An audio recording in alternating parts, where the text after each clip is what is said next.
బాధాభావాన్ని తెలియజేసుకుంటూ మనందరినీ కూడా చాలా మంది నేను ఒక మాట తప్పాను. తిరుపతి గెలిచినటువంటి సర్పంచులు తిరుపతి తీసుకెళ్తారన్నాను. ఈ వచ్చే 2 నెలల్లో ఏదో రోజు డేట్ పెట్టి మిమ్మల్ని అందరూ కూడా తిరుపతి తీసుకెళ్తారు.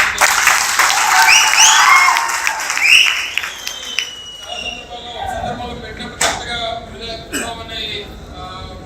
ఇన్సిడెంట్ జరిగింది. లేకపోతే 6 నెలల్లోనే వెళ్ళాలని చెప్పి నిర్ణయం తీసుకున్నాం.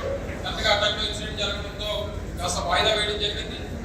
ఆ కోరికను కూడా దేవుడికి ఇచ్చినటువంటి మాటని మీ అందరినీ కూడా తిరుపతి తీసుకుని మీ అందరికీ కూడా దగ్గరుండి దర్శనం చేయించాల్సినటువంటి ఒక మీ హామీ ఉండిపోయింది. అది కూడా తీర్చాలని చెప్పి మరొకసారి తెలియజేసుకుంటాను.